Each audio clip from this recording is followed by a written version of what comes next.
I started with AFAN when I was really small, and I was 7 or 8 when the agency opened in 1985, and I went there with a family member to do some volunteer work, and because at that point, you know, the whole AIDS epidemic, the whole problem wasn't being understood by anybody. I mean, let alone the gay community, but even like a little child like myself couldn't really understand what was going on. So I had a really awesome grandmother who took me down there to do volunteer work so that I could better understand it.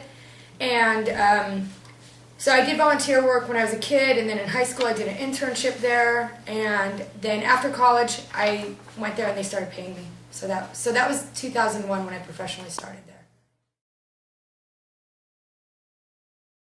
Let's see, I was at AFAN and we were putting together the AIDS walk, and I can't remember which one it was. Lucy would know because that was like the year after she started the order here.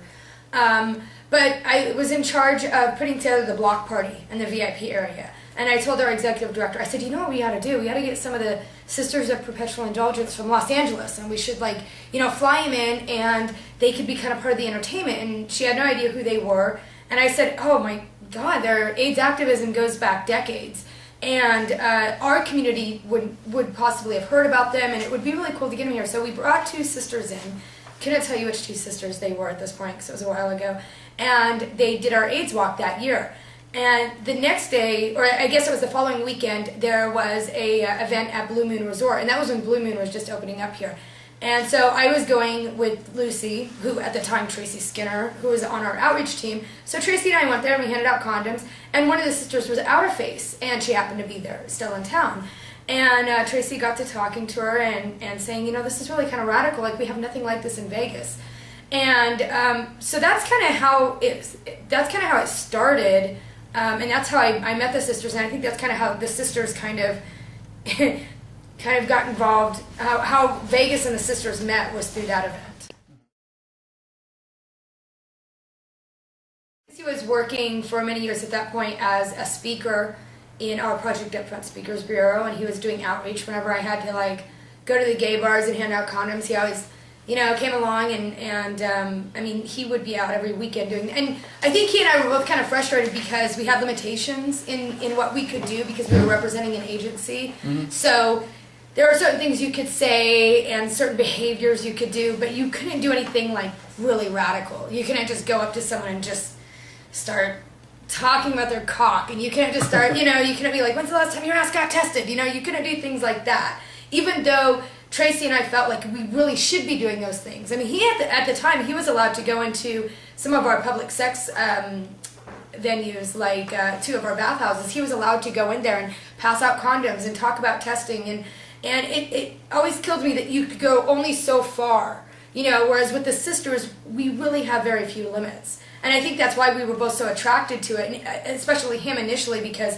he had for so many years done such activism and such outreach, but still couldn't get to what was really effective, which was being really radical and kind of in your face, and, you know.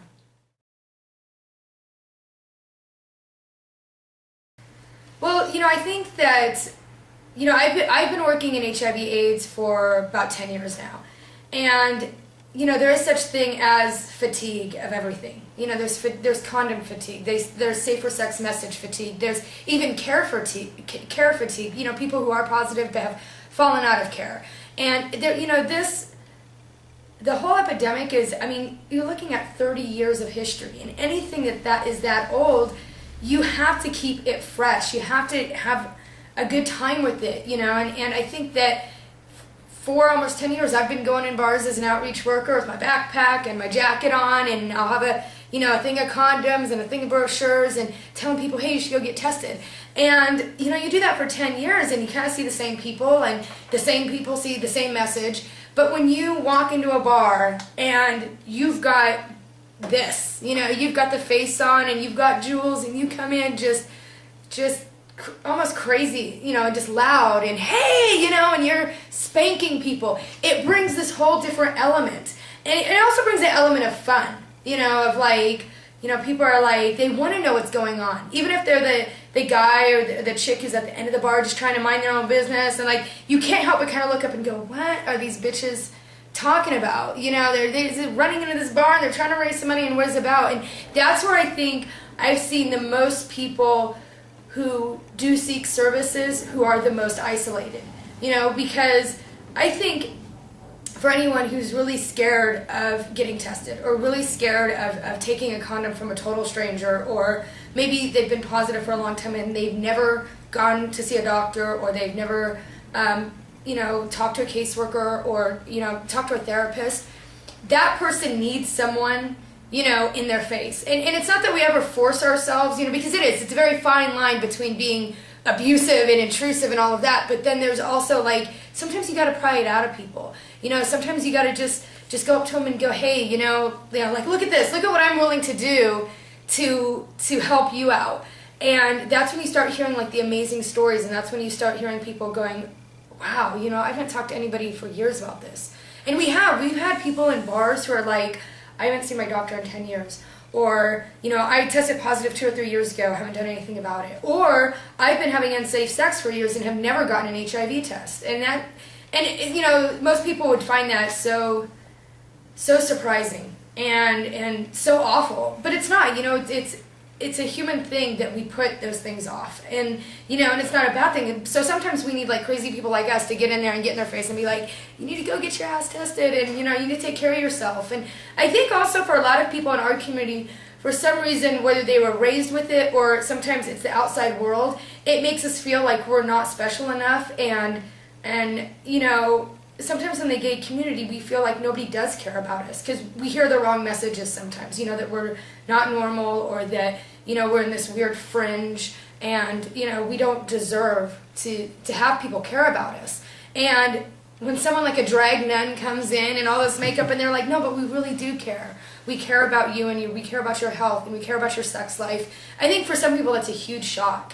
And I've seen what's really great is because a lot of us have really, deep ties in this community, and me working at AFAN, I've seen people walk in, to do an intake, and they say, oh yeah, I ran into this drag nun a couple weeks ago, and it made me think. And it's really kind of cool to see the outcome of a lot of that stuff, because those people may have never,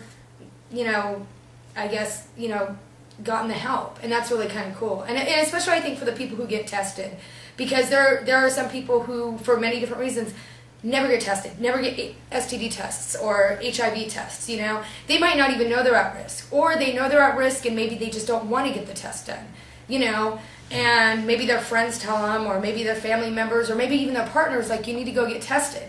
And, this, crazy being walks into a bar, is like, hey, shaking their finger in the face, and they're like, okay, fine, that's it, maybe this is the sign,